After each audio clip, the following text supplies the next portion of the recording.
is the new piece of embarrassment that's being broadcast around the world about Canada.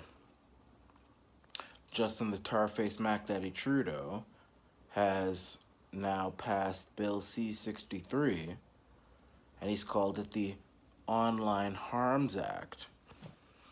And that basically means that people who are suspected of talking hate speech online could be placed under house arrest. Now,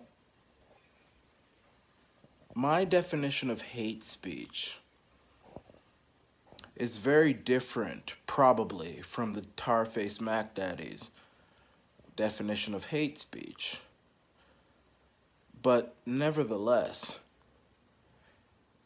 with the passing of Bill C-63, you can be placed under house arrest because the government thinks you're going to implement hate speech. Now, if the government thinks that I'm going to say something that's hateful, I could be placed under house arrest.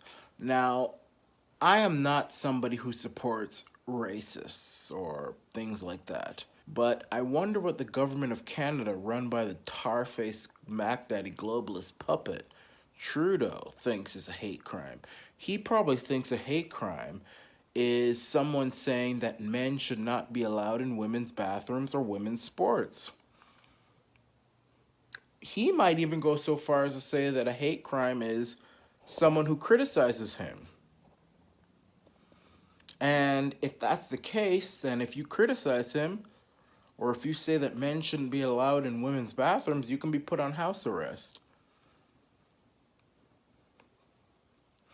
And as a result, I am saying that people who are forced by the Canadian government to be put on house arrest under C-63 should fight it. By the way, I've heard a lot of foreign journalists and news people saying Canada's authoritarian. First of all, I say yes, as a Canadian, yes, it is authoritarian, but it's not an authoritarian government that you should be afraid of. Canada is not an authoritarian government that you should be fearful of or respect or be in awe of. The authoritarianism of Canada is not going to be put in the history books.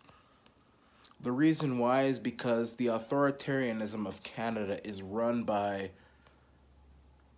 very weak people.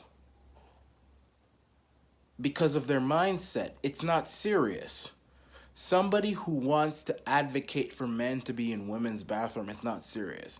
I mean, talk to me about Hitler. Talk to me about King George the whatever, or Victoria, or Ivan the Terrible, or the Hun, Attila the Hun. You know, those are bad people. Those were some bad mama jammas, and they weren't good. I don't respect them, but or anything. But you know, Justin the Tarface Mac. Let me tell you something. I lived through the whole coronavirus lockdowns, and I fought the system, and I won. How can I be afraid of police officers or a government or an institution that's trying to lock people up because they think that they're going to say something that's offensive, but meanwhile you've got old ladies who are having their house broken into, and when the old lady calls the police, they say, "Oh, call the mayor." Or you have a police officer from Toronto who says, "Oh, well, we have a problem with home invasions. Well, leave your car keys outside so they don't come into your house. Instead, they'll take your car." Am I supposed to be afraid of that unseriousness? You know, women police officer, you call the woman police officer, "Hey, my house has been broken into." Oh, call the mayor then. That woman has purple hair in her head, like some woman from a college campus. I'm supposed to be afraid of that? No. I don't take that seriously. Attila the Hun was serious. Hitler was serious. Stalin was serious. Saddam Hussein is serious. And they were bad people, but they were at least serious. That's not serious. That's woke. And woke is not serious. Please. These globalists want to be taken serious. They have to act serious. And they're not. And they never will. And we'll never take them